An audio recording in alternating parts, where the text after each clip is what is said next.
Hi friends, ബാർബനിങ് ഷെഡ്യൂളിന്റെ പുതിയ സെഷനിലേക്ക് എല്ലാവർക്കും സ്വാഗതം.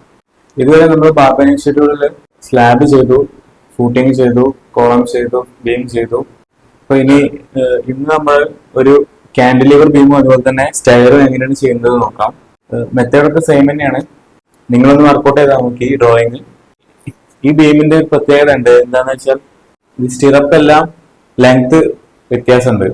ഇവിടെ രണ്ട് എൻഡിലും ഇപ്പൊ നമുക്ക് കാൻഡിലിവർ ബീം എന്താ നമുക്കറിയാം, ഒരു എൻഡ് ഫിക്സ്ഡും അതുപോലെ തന്നെ മറ്റേ എൻഡ് ഫ്രീ ആയി. അപ്പൊ ഇതിൽ ഫിക്സ്ഡ് എൻഡിലുള്ള ഡെപ്ത് അല്ല ഇവിടെ ഫ്രീ എൻഡിൽ കൊടുത്തിരിക്കുന്നത്. അതുകൊണ്ട് എന്താ സംഭവിച്ചത്, നമ്മളെ സ്റ്റിറപ്പിന്റെ ലെങ്ത് അല്ലെങ്കിൽ ഡെപ്ത് ഓരോ സ്റ്റിറപ്പിന്റെ ലെങ്ത്തും ഡിഫറെന്റ് ആണ്. അപ്പൊ ഇങ്ങനത്തെ കേസിൽ സ്റ്റിറപ്പിന്റെ ക്വാണ്ടിറ്റി കാൽക്കുലേറ്റ് ചെയ്യാൻ എങ്ങനെയാണ്, നമുക്ക് ഈ ഒരു ലെങ്ത് കിട്ടണം. നമുക്ക് ഇവിടെ 250 ആണ് തന്നിട്ടുണ്ട്, സ്റ്റിറപ്പിന്റെ ഇത്രയും ലെങ്ത് 250 ആണ് തന്നിട്ടുണ്ട്. അപ്പോ ബാക്കി വരുന്ന ഈ ഒരു ലെങ്ത് ആണ് നമുക്ക് അറിയാത്തത്. അപ്പൊ അത് കാൽക്കുലേറ്റ് ചെയ്യാൻ നമുക്ക് വേണമെങ്കിൽ എന്താണ്, പൈതഗോറസ് തിയറം അപ്ലൈ ചെയ്തിട്ട് നമുക്ക് ഈ ലെങ്ത് അറിയാം. ഈ ലെങ്ത് എത്രയാണ്, ഈ സിറപ്പിന്റെ സ്പേസിംഗ് ഇവിടെ തന്നിട്ടുണ്ട് 150 സെന്റർ സ്പേസിംഗ് ആണ് തന്നിട്ടുണ്ട്. അപ്പോ ഈ ഒരു ലെങ്ത് 150 ആണ് വരിക. പിന്നെ നമുക്ക് ഈ ഒരു ലെങ്ത് ആണ് കാൽക്കുലേറ്റ് ചെയ്യേണ്ടത്. അതുപോലെ തന്നെ ഈ ഒരു ഇൻക്ലൈൻഡ് ലെങ്ത്തും നമുക്ക് അറിയണം. നമുക്ക് ഈ ലെങ്ത് അറിയാം.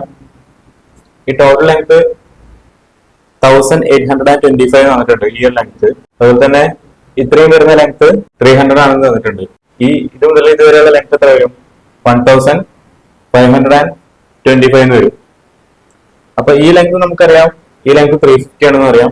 അപ്പൊ നമുക്ക് പൈതഗോറസ് തിയറം അപ്ലൈ ചെയ്താൽ എന്താണ്, ഈ ഇംഗ്ലണ്ട് പോർഷന്റെ ലെങ്ത് കിട്ടും. നമ്മൾ മാനുവലായിട്ട് കാൽക്കുലേറ്റ് ചെയ്യുമ്പോൾ നമ്മൾ പൈതഗോറസ് തിയറം ഒക്കെ അപ്ലൈ ചെയ്തിട്ടാണ് ചെയ്യുക.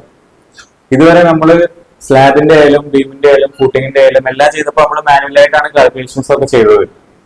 പക്ഷെ നമ്മൾ പ്രാക്ടിക്കൽ കേസിൽ ഒരു പ്രൊജക്ടിന്റെ ക്വാണ്ടിറ്റി ടേക്ക് ഓഫ് ചെയ്യുമ്പോൾ അല്ലെങ്കിൽ ബാർബനിങ് ഷെഡ്യൂൾ പ്രിപ്പയർ ചെയ്യുമ്പോൾ നമുക്ക് പ്രൊജക്റ്റിൽ നമുക്ക് ഡ്രോയിങ് ഫയൽ അവൈലബിൾ ആണെങ്കിൽ, അത് സ്കെയിലാണെങ്കിൽ, അത് കറക്റ്റ് സ്കെയിലാണെങ്കിൽ നമുക്ക് എന്താണ്, ജസ്റ്റ് ഡയമെൻഷൻസ് എടുത്താൽ മതി. പൈതഗോറസ് അപ്ലൈ ചെയ്യേണ്ട കാര്യമൊന്നുമില്ല. നമുക്ക് ഈ ഒരു പോർഷന്റെ ഡയമെൻഷൻ കിട്ടും.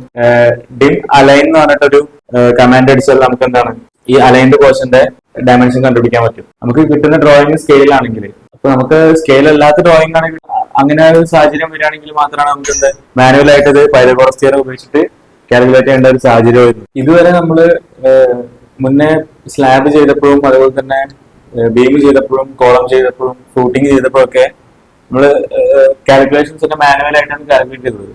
എന്താണെന്ന് വെച്ചാൽ കാൽക്കുലേഷൻസ് എങ്ങനെയാണ് ചെയ്യുന്നത് എന്നൊരു ഐഡിയ കിട്ടാൻ വേണ്ടിയിട്ടാണ്. പക്ഷെ പ്രാക്ടിക്കൽ കേസിൽ നമുക്ക് എന്താണ്, മാനുവലായിട്ട് അങ്ങനെ കാൽക്കുലേറ്റ് ചെയ്യേണ്ട ആവശ്യമൊന്നുമില്ല.